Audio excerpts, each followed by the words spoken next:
Imagine you've been told your whole life that a man named William Shakespeare wrote Romeo and Juliet, Hamlet, Macbeth. You grew up with that. It's in every textbook. It's completely settled history. And then someone sits you down one day and says, look, we actually have almost no concrete evidence Shakespeare was a real person. We don't have a single manuscript in his handwriting. We don't know what he looked like with any certainty. 7 towns claim to be his birthplace, and not one of them produced a single eyewitness account of him while he was still alive. The plays exist. The genius exists. But the man, genuinely unclear. That's roughly the situation with Homer. Not roughly, actually. It's almost exactly that situation, except Homer's case is about 3,000 years older and therefore about 3,000 times more complicated. Here's what most people think they know. Homer was an ancient Greek poet. He was blind. He lived somewhere around 800 BCE.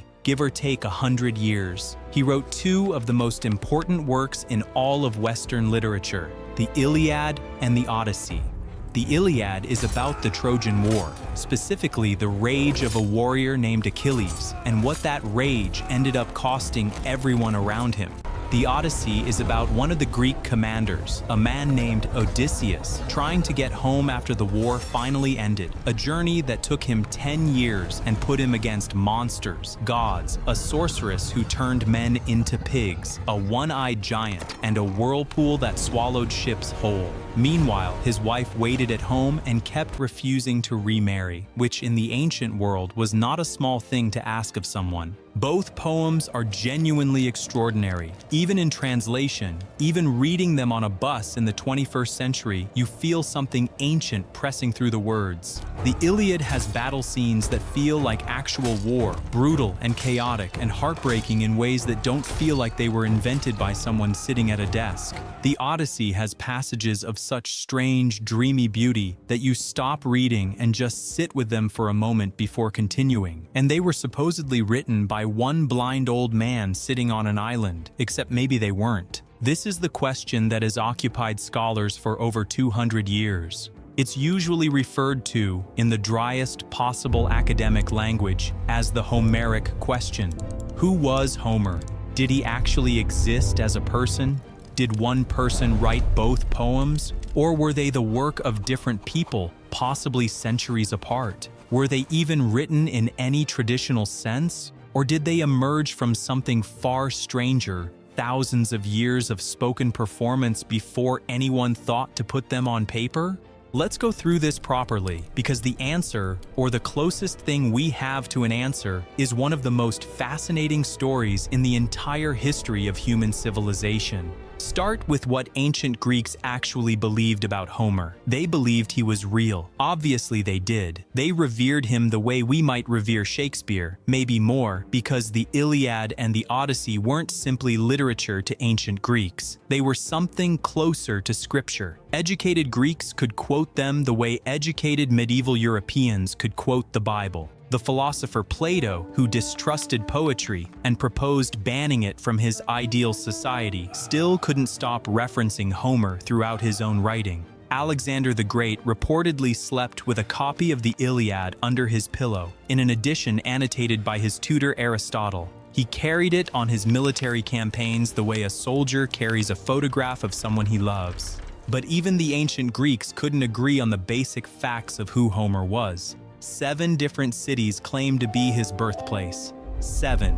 Smyrna, Chios, Colophon, Ithaca, Pylos, Argos, and Athens all put their hand up at various points in history and said, yes, Homer was one of ours. The satirist Lucian, writing in the 2nd century CE, imagined a conversation with Homer in the afterlife and found the old poet completely baffled by questions about his own origins. When Lucian asked where Homer was from, Homer couldn't really say. The most persistent tradition places him on the island of Chios, a small island off the western coast of what is now Turkey. There's a rock there that locals call Homer's Rock, where supposedly the blind poet sat and taught students. The geography makes a certain kind of sense. The Iliad's descriptions of the landscape around Troy, The rivers, the plains, the sight lines from the city walls are precise enough that in the 1870s, a German archaeologist named Heinrich Schliemann used Homer's descriptions as a literal map and found the actual ruins of Troy. Not a place that might have been Troy, not a city with some vague resemblance to Troy. Troy, the place, the real one. He walked straight to it because Homer's directions were that specific. So whoever composed the Iliad knew that coastline very well. But here's where things start to get complicated. The poet was supposedly blind, and the Iliad is full of things that a blind person could not have plausibly invented. The way afternoon light catches the bronze of a warrior's armor at a specific angle, the color the Aegean goes just before a storm, the exact look of dust rising behind a chariot at speed. These aren't general descriptions that anyone could guess from hearsay. They read like observation. Someone looked at these things and held them in memory with that peculiar sensory precision that only comes from actually having seen. There's a theory, a fairly old one, that Homer's blindness was a later invention. In the Odyssey, there's a character named Demodocus, a blind bard who performs at royal banquets and is beloved by everyone. Some scholars think ancient audiences, trying to explain how this enormous poem could exist without a clear author, essentially took Demodocus and made him into Homer. A kind of reverse engineering of biography. The poem contains a blind singer, therefore the poet must have been blind. It's a very human thing to do, to build mythology around a mystery when the mystery itself won't resolve. Here's where the text starts revealing something genuinely strange though. The Iliad and the Odyssey are set during and after the Trojan War, which historical and archaeological evidence suggests happened, if it happened at all, sometime around 1200 BCE. Homer supposedly lived around 800 BCE. That's a gap of roughly 400 years. But when you read the poems carefully, and classical scholars have read them with extraordinary and sometimes obsessive attention for a very long time, you find things inside the text that fit neither of those dates. The warriors in the Iliad fight with bronze weapons. Achilles wears bronze armor. The great heroes carry bronze swords and bronze-tipped spears. But 800 BCE is well into the Iron Age. Bronze weapons had been obsolete for several centuries by the time Homer was supposedly composing. A poet growing up in 800 BCE would have been surrounded by iron tools and iron weapons his entire life. The fact that he consistently and accurately describes a world of bronze warfare suggests he was drawing on something far older, some tradition of storytelling that had been preserving the memory of a genuinely different technological era for generations. It gets stranger. There's a moment in the Iliad where Odysseus is described wearing a helmet made from the sewn-together tusks of wild boars. Boar tusk helmets were an extremely specific artifact of the Mycenaean period, roughly 1600 to 1100 BCE. They disappeared completely when Mycenaean civilization collapsed. By 800 BCE, no one alive would have had any particular reason to invent this detail because it would have been meaningless to an audience. It can only have survived in the storytelling tradition because the stories themselves were genuinely ancient, because someone was preserving actual memory of a world that had long since stopped existing. Then there's the way people fight. In the Iliad, the great heroes ride to battle in chariots, which was the Mycenaean approach. But then they get down from the chariots and fight on foot, which is the Iron Age approach. No ancient army actually operated this way. You either used chariots as mobile fighting platforms, the way Bronze Age armies did, or you fought as massed infantry, the way Greek armies did in Homer's era. Doing both at once makes no tactical sense. What it suggests instead is that the stories had passed through multiple historical periods, picking up elements from different centuries as they went, like sediment accumulating in layers. The poems are time capsules stacked inside each other. You reach down into one era and find another era beneath it, and beneath that, another. This creates an obvious historical puzzle.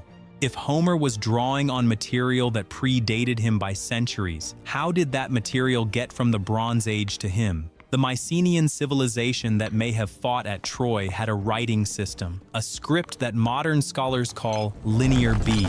But Linear B vanished completely when Mycenae collapsed around 1100 BCE. Greece went effectively illiterate for roughly 300 years. Writing didn't come back until around 800 BCE, when the Greeks borrowed an alphabet from the Phoenicians and started using it. So there's a gap. A 3-century gap during which nothing was written down. And yet somehow, despite that gap, extraordinarily specific information about a vanished civilization survived intact. The names of rivers near Troy, the detailed catalog of Greek ships and their home cities, the correct form of Bronze Age burial practices, the exact appearance of weapons that hadn't been made for 300 years. This kind of detail doesn't survive by accident. It requires active, deliberate preservation. The only explanation is that the stories never stopped being told. In the centuries before writing returned to Greece, and in many places long after it did, there were professional storytellers. In ancient Greek, they were called aoidoi, which means singers. These weren't entertainers in any simple sense. They were the living libraries of their culture.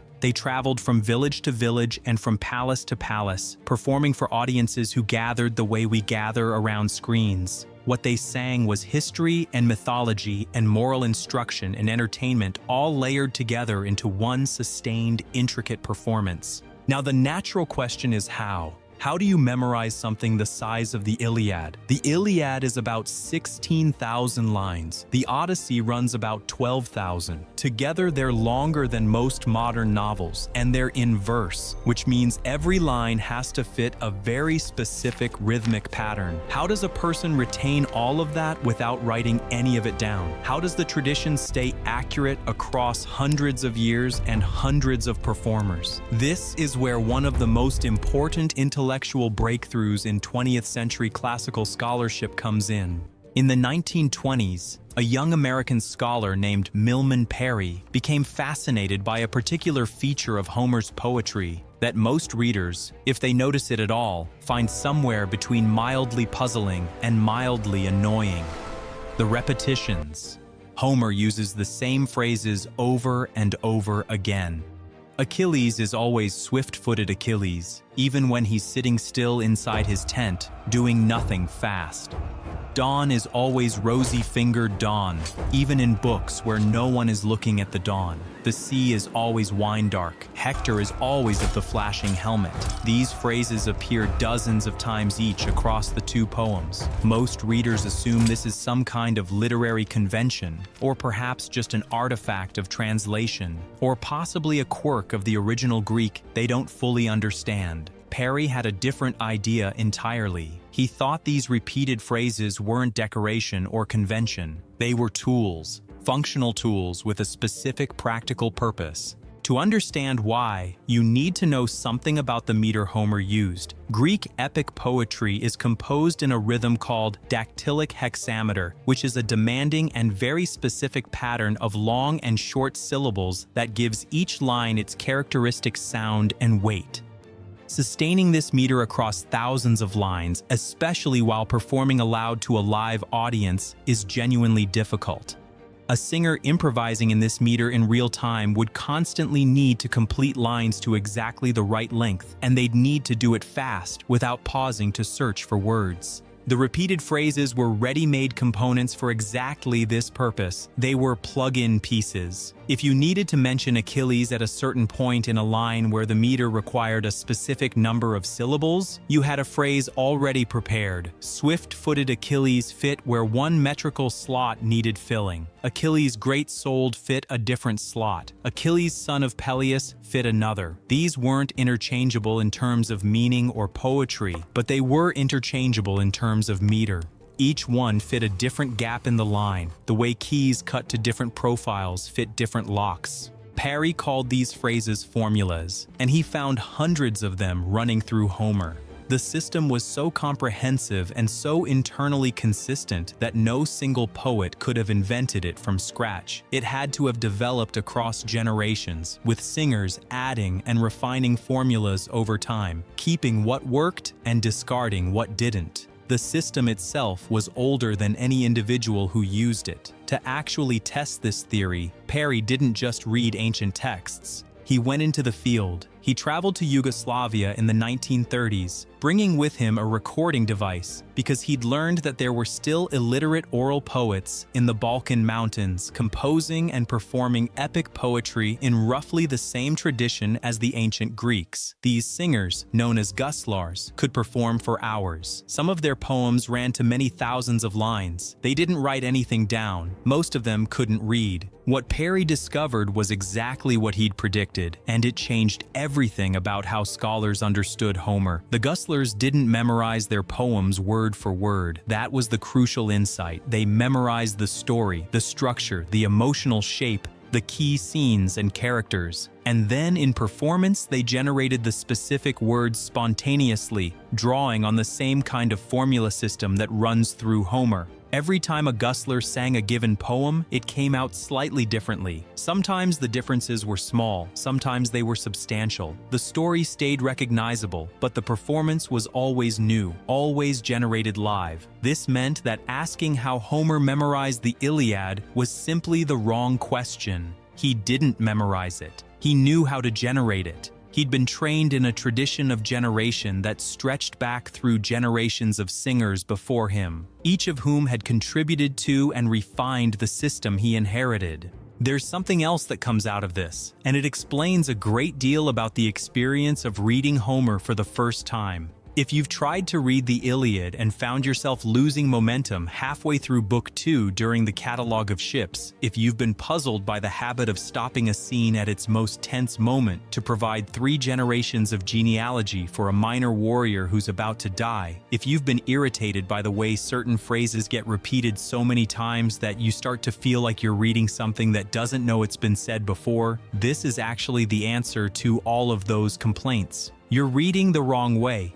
Not because you're doing anything wrong, but because these poems weren't made for reading. They were made for listening, and they were made for listening by people who already knew the story, the way we know the plot of a film before we see it remade. For those listeners, the catalog of ships wasn't a tedious digression. It was a recitation of their own history, their ancestors, their cities, spoken aloud in a formal and serious way. The repeated epithets were like a drum beat, orienting the listener within the rhythmic structure of the poem, confirming where they were in the story. Every detail, no matter how seemingly minor, was also information worth preserving about a world that had passed. Take the most famous digression in either poem. There's a scene in the Odyssey that occurs at what should be the most intensely suspenseful moment of the entire story. Odysseus has been away from home for 20 years. He's finally returned, but in disguise, unrecognized.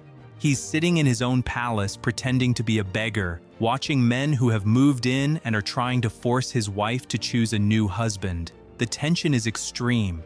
And then his old nurse Eurycleia, washing his feet as part of the guest ritual, touches an old scar on his leg and recognizes it. She realizes this beggar is Odysseus. At which point, Homer stops everything and spends the next 70 lines telling you how Odysseus got that scar. A hunting trip with his grandfather when he was a young man, a wild boar that came out of the undergrowth faster than expected, the specific nature of the wound, his grandfather's name, his personality, the fact that the grandfather was essentially a professional thief who had learned his trade from the god Hermes, the full history, all of it, while Eurycleia's hand is still resting on his foot. This technique is called epic retardation, which is an academic term for deliberate delay, and it's not a flaw, it's a design choice. By pulling back from the most charged moment in the narrative and making the audience wait, the poet does 2 things at once. He builds suspense to almost unbearable levels,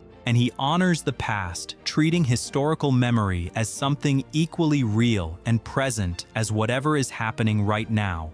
The scar matters, the grandfather matters, the hunting trip matters. These are not flashbacks in the way a novel uses flashbacks, as subordinate information that helps explain the present. In the oral tradition, they are equally the story, all of which still doesn't answer the central question. If the poems grew out of centuries of oral tradition, if the formulas and the stories were developed and refined by thousands of anonymous singers across hundreds of years, where does Homer himself fit? Was he just one more link in a very long chain, or was he something rarer and harder to explain, someone who took all that accumulated material and made something from it that was genuinely and entirely new? This debate has been running since the early 19th century and is known as the Annalist-Unitarian controversy. The names are self-explanatory. The annalists looked at the poems closely and concluded they were assembled from multiple sources. The Unitarians looked at the same poems and concluded they were unified works of art that could only have come from a single guiding intelligence. The annalists had real evidence on their side. There are genuine inconsistencies in both poems. Characters die and then reappear. The Greek dialect shifts unexpectedly between passages. Some episodes seem to contradict the assumptions of others. The annalists argued these problems could only result from different sections being composed by different people at different times, then assembled by a later editor who did a competent but not perfect job. The Unitarians pushed back with an equally real argument. They looked at the overall architecture of the Iliad and said that something this structurally sophisticated could not have emerged from a committee or an editing process. The Iliad is not simply about the Trojan War, it's about rage. What rage does to the person who carries it, and what it costs everyone around them. The entire poem unfolds from one decision Achilles makes in its first 20 lines, to withdraw from fighting after being publicly humiliated, and almost everything that happens in the next 15,000 lines is a consequence of that decision. The poem ends not with a military victory, but with Achilles sitting across from the old father of the man he killed, and both of them weeping together over what they've lost, and Achilles, for the first time, understands what he's done. That level of emotional and structural coherence doesn't happen by accident. Someone built it that way. The current scholarly position is that both sides were partly right. Oral tradition produced formulas and shorter stories across many generations. Then, at some point in the 7th century BCE, a poet of extraordinary ability took all of that material and did something unprecedented.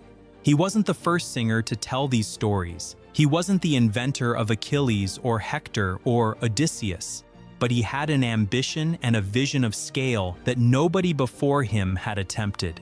The Iliad is roughly 4 times longer than anything we can find evidence for in the earlier tradition. That doesn't happen accidentally. Someone decided to make something much larger than what had existed, and then they actually did it. The ancient Greeks had a word for what Homer was. They called the great performers of epic poetry rhapsodes, from a Greek word meaning to stitch or to sew songs together.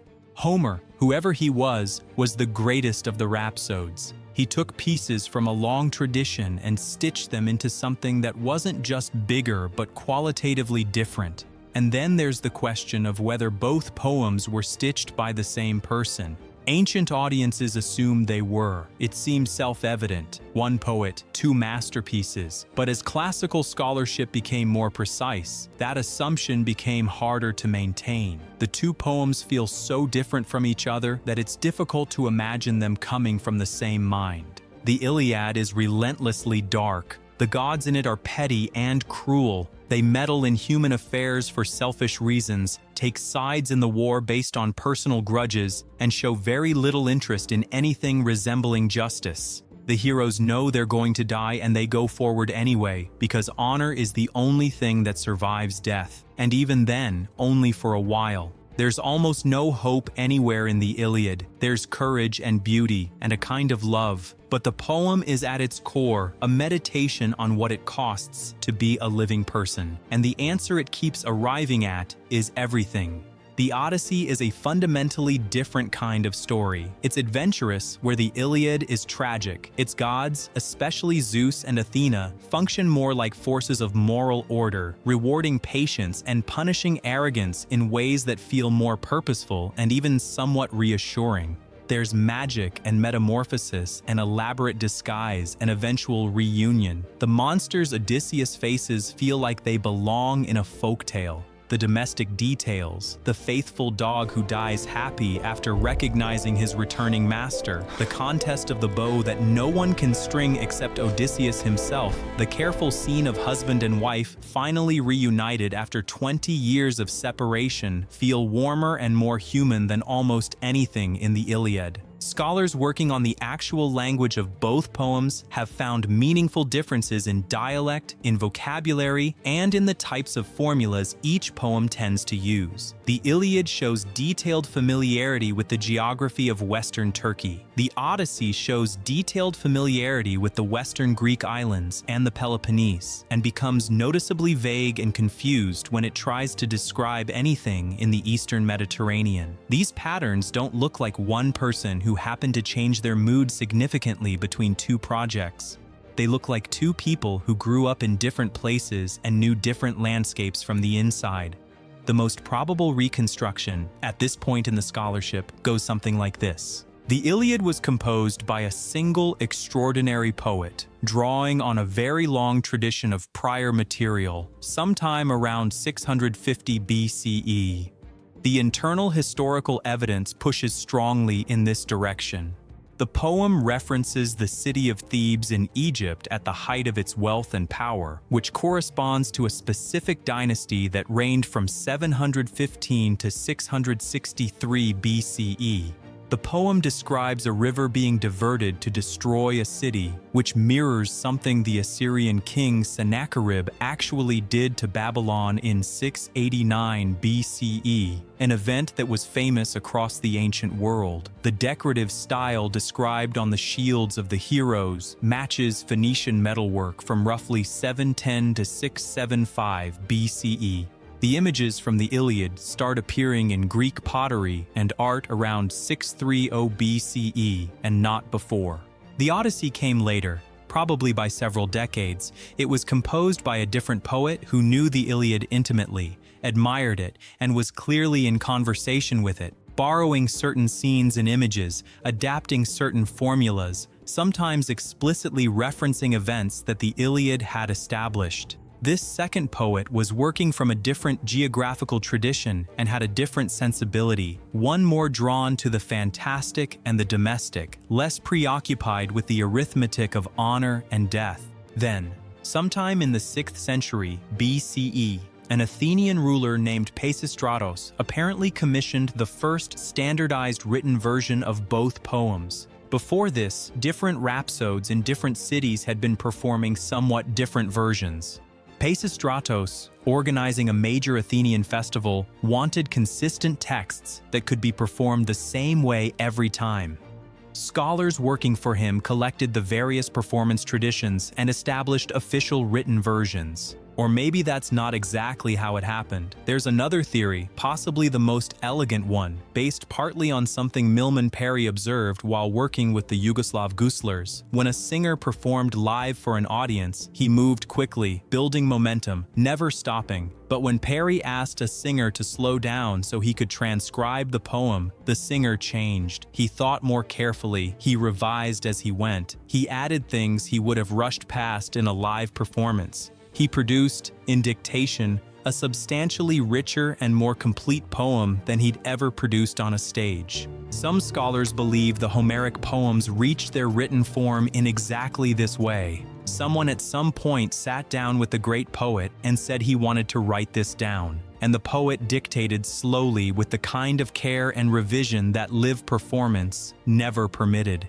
The unusual scale of the poems, their extraordinary completeness and psychological depth might be precisely a product of that dictation process. Not a poem composed for performance and then transcribed. A poem composed for the page for the first time by someone who had spent a lifetime performing. The written texts that resulted were then passed through the hands of the great scholars at Alexandria in the 3rd and 2nd centuries BCE, who made careful editorial decisions about disputed lines and variant readings. From there, the manuscripts were copied copied and recopied across the Byzantine period, and the versions we read today are the result of that entire long journey, which is surprisingly stable and consistent across many different manuscript traditions, and which suggests that the poems once fixed were treated with something very close to reverence. So here's where everything lands. We don't know for certain that Homer existed as a single person. We don't know that his name was actually Homer, since the Greek word might mean something like hostage or blind one or simply bard.